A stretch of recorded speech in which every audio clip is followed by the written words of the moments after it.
Pranay Jain, my colleague, was at Motilal Oswal dealing room yesterday and he chatted up with Rahul Shah, who is the Associate Vice President of the company. Let's take it across to that conversation and hear out how the dealing room was actually dealing with all of these developments that played out yesterday.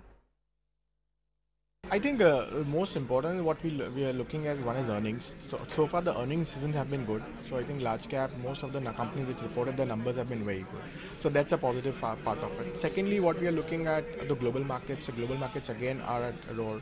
We've not seen any correction over there or maybe anything.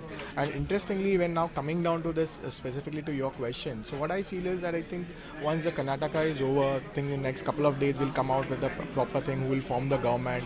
Obviously what the street is and what we believe is I think BJP should make it with alliance or as of now that's what we believe. So I think yes, this gives a lot of confidence to the street about that in 2019 also, or could be a earlier election also. So there could be more upside from current level also. So that's what we believe. But is it now a buy on dips market or continue to accumulate? Because 10,800 is where we are right now on the Nifty, and we've seen how global markets have started to move in a small range. Oil is at nearly $80 per barrel right now.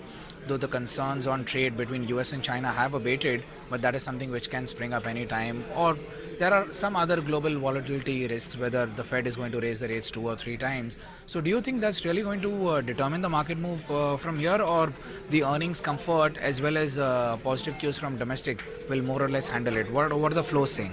I think most important, again, what I believe is, again, that this would be a year of more of a stock specific rather than index specific or index what we are talking about. So I think yes, there could be a limited upside on a Nifty, could be at, it can take it around the higher levels, maybe 11,500 or 12,000.